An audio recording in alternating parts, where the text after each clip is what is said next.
Shalom, selamat pagi Bapak, Ibu, Saudara-saudari yang kami kasihi di dalam Tuhan Yesus Kristus. Senang kembali kita bertemu melalui renungan firman Tuhan yang akan kita baca dan dengarkan bersama hari ini. Doa dan harapan kami, damai sejahtera dari Tuhan Yesus Kristus senantiasa melimpah dalam kehidupan kita semua. Mari kita bersatu di dalam doa. Tuhan Yesus yang baik, hati kami sungguh selalu mengucap syukur dan berterima kasih buat nafas kehidupan dan hari yang baru yang Tuhan Yesus karuniakan kepada kami untuk kami jalani sepanjang hari ini. Berkati dan urapi firman-Mu menjadi pelita yang menerangi kehidupan kami. Dalam nama Tuhan Yesus kami berdoa. Haleluya.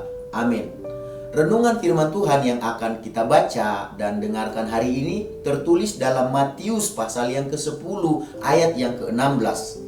Demikian bunyi firman Tuhan. Lihat, aku mengutus kamu seperti domba ke tengah-tengah serigala. Sebab itu hendaklah kamu cerdik seperti ular dan tulus seperti merpati. Dari ayat yang kita baca dan dengarkan hari ini, kita akan berbicara tentang seperti domba di tengah serigala. Jadi Tuhan Yesus berkata kepada para muridnya dan kepada kita semuanya hari ini bahwa dia katakan begini, lihat aku mengutus kamu seperti domba ke tengah-tengah serigala. Jadi perkataan ini adalah peringatan untuk kita perhatikan apa yang akan dihadapi ketika kita sebagai murid atau sebagai pengikut Tuhan Yesus, bahwa kita ini statusnya itu seperti domba di tengah serigala. Domba itu makhluk yang lemah, yang serba terbatas, tetapi serigala itu yang ganas dan buas. Dan kehidupan kita ada di seperti domba di tengah-tengah serigala.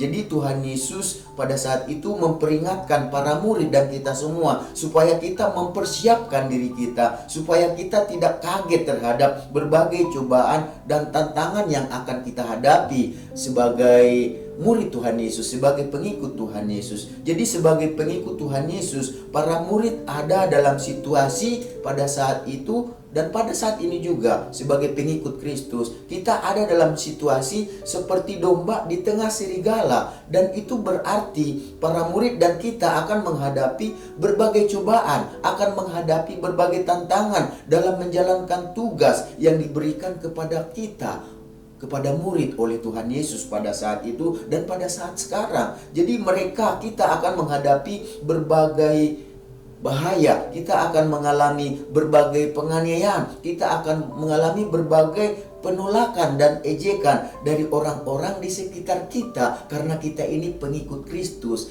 Iblis dari dulu sampai sekarang itu akan bekerja dengan caranya supaya apa? Berita keselamatan, berita Injil Kerajaan Surga itu tidak disampaikan kepada dunia di sekitar kita. Dan Tuhan Yesus mau supaya itu disampaikan melalui kita, supaya bukan hanya kita saja yang diselamatkan, tetapi semua orang yang ada di sekitar kita. Tuhan pakai kita untuk jalan keselamatan tersebut sebagai alat di tangan Tuhan. Oleh sebab itulah iblis tidak mau supaya hal itu berjalan dengan baik dan lancar. Oleh sebab itu kita akan menghadapi berbagai cobaan dan tantangan ketika kita menjalankan tugas yang diberikan Tuhan Yesus kepada murid dan kepada kita sampai sekarang. Jadi apakah nasihat yang disampaikan Tuhan Yesus kepada para murid, kepada kita ketika kita menghadapi berbagai cobaan dan tantangan dalam kehidupan kita sebagai murid dan pengikut Tuhan Yesus? Tuhan Yesus mengatakan di dalam Matius pasal yang ke-10 ayat 16 tadi, sebab itu hendaklah kamu cerdik seperti ular dan tulus seperti merpati.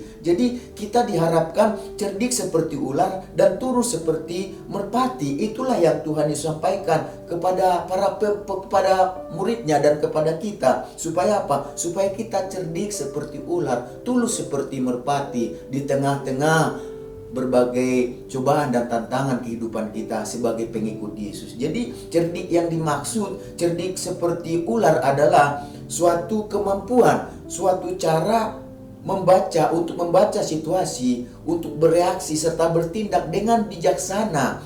Kita memandang jauh ke depan supaya apa? Supaya kita tidak salah dalam mengambil keputusan. Oleh sebab itu, ketika kita dalam ancaman, mari kita belajar cerdik untuk membaca situasi dengan tentunya hikmat Tuhan, pertolongan, kebijaksanaan, kepintaran yang Tuhan berikan kepada kita. Supaya apa tujuannya? Supaya kita mampu keluarlah dari tantangan dan cobaan yang kita hadapi. Sedangkan tulus seperti merpati melambangkan suatu motivasi ya, suatu motivasi yang tulus, suatu motivasi yang penuh dengan kasih, suatu motivasi yang tidak mencari keuntungan pribadi, tidak mencari aman bagi diri sendiri, apalagi sampai menghalalkan segala cara dan merugikan orang lain. Jadi cerdik seperti ular dan tulus seperti merpati, itulah yang harus kita lakukan sebagai murid Kristus ketika menghadapi berbagai cobaan dan tantangan dalam kehidupan kita. Dengan begitu kita akan mampu menghadapi berbagai cobaan dan tantangan yang kita hadapi. Jadi Bapak Ibu, saudara-saudari yang kami kasihi dalam Tuhan Yesus Kristus, sama seperti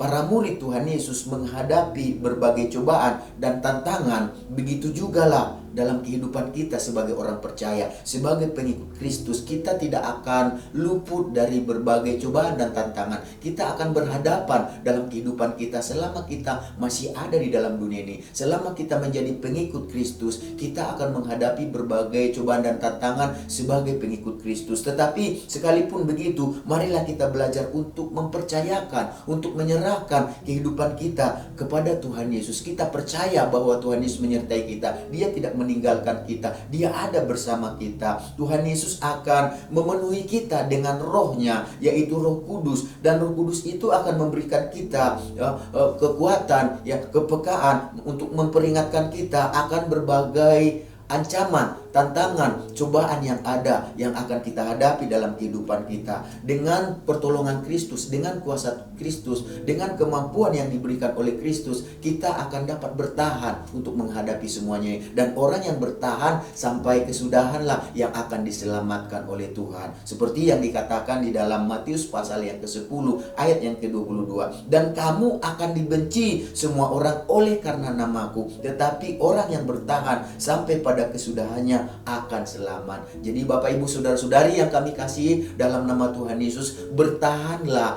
dalam berbagai pencobaan, dalam berbagai tantangan yang kita hadapi karena kita pengikut Yesus. Oleh sebab itu, mari kita sama-sama saat ini di dalam rumah tangga kita, dalam keluarga, usaha pekerjaan, perkuliahan, sekolah kita, dalam segala kerinduan, aktivitas kegiatan kita, apapun tantangan yang kita hadapi karena kita mengikut Yesus, mari kita bertahan di dalamnya. Kita percaya pada akhirnya Tuhan akan berikan kepada kita hadiah yang terindah, hadiah yang termulia, yaitu keselamatan hidup kita. Kita diberikan surga yang kekal yang dijanjikan oleh Tuhan Yesus bagi kita yang percaya dan mengikutinya dengan setia dan taat. Mari kita berdoa. Tuhan Yesus, kami mengucap syukur, berterima kasih buat firman-Mu yang sudah kami baca dan dengarkan bersama. Jadikan kami Tuhan Yesus menjadi domba yang kuat di tengah-tengah serigala yang berusaha Tuhan Yesus mengadakan berbagai cobaan dan tantangan dalam kehidupan kami untuk menjauhkan kami dari Engkau Tuhan Yesus. Tetapi kami percaya Tuhan, dengan kekuatan Engkau, dengan hikmat yang daripada Engkau Tuhan Yesus, dengan Tuhan Yesus kemampuan yang daripada Engkau, kuasa Engkau Tuhan, kami akan mampu menghadapi berbagai tantangan dan cobaan yang ada dalam kehidupan kami karena kami mengikut Engkau Tuhan Yesus. Dan pada akhirnya Tuhan akan berikan keselamatan bagi kami, kehidupan yang kekal, surga yang Tuhan sediakan bagi kami yang bertahan sampai pada akhirnya Tuhan. Kami berdoa saat ini juga sebelum kami mengakhiri renungan ini, berkati bangsa kami, negara kami Indonesia, pemerintah, pemimpin yang dipercaya, presiden, wakil presiden, menteri, semua jajaran yang memerintah di pusat maupun di daerah, di pelosok, siapapun mereka yang dipercaya untuk memerintah, biar bangsa ini Tuhan, biarlah mereka melakukan yang terbaik bagi rakyat yang dipimpin Tuhan. Berkati umat Tuhan, anak-anak-Mu yang ada di tengah bangsa ini, sehingga mereka menjadi dampak, pengaruh yang baik bagi bangsa ini, sehingga melalui mereka nama Engkau dimuliakan. Berkati anak-anak-Mu dan kami semuanya yang mendengarkan renungan firman Tuhan hari ini, secara khusus buat penggembalaan JSS Tuhan yang digembalakan oleh Bapak Pendeta Ali. Amin. Berkati kami semuanya sepanjang hari ini, segala berkat yang terbaik yang Kau janjikan dalam firman-Mu, itulah yang menyertai kami sepanjang hari ini. Dalam nama Tuhan Yesus kami berdoa. Haleluya. Amin. Selamat beraktivitas. Tuhan Yesus memberkati kita semuanya.